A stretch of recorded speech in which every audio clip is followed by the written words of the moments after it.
Okay, so dinala lang natin yung nakita natin dito na may nahuhulog na tubig at i-detect po natin ng tunnel. Okay, so kasi pinagsuspetsahan natin to na may tunnel dito kasi gawa na nahuhulog yung tubig doon.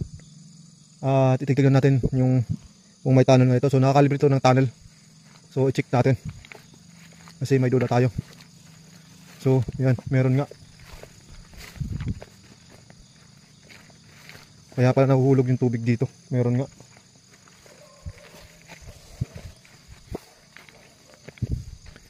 Papunta yung tunnel dito na isa.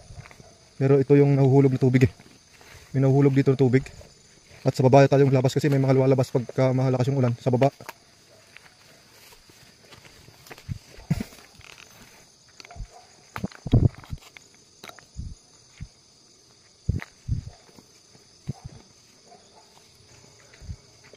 Ayan nga. Ibig sabihin may opening dito. Yung tunnel dito mayroong opening. Ayan, bumaba pa sa baba oh. Bumaba pa siya. Dun sa baba. Kaso lang, masukal na sa baba. Papunta baba pa yung tunnel. Kaso nga lang, may opening pala rito. Kaya pala nahuhulog yung tubig. Tingnan natin. Dito yung nahuhulugan ng tubig oh. Nahuhulog yung tubig dito. Nahuhulog dito yung tubig hanggang dito.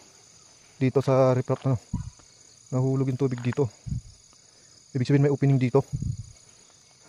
Baka siguro ito yung isang exit or entrance. Okay. At yung tunnel pag ganun pa. Taan natin dun.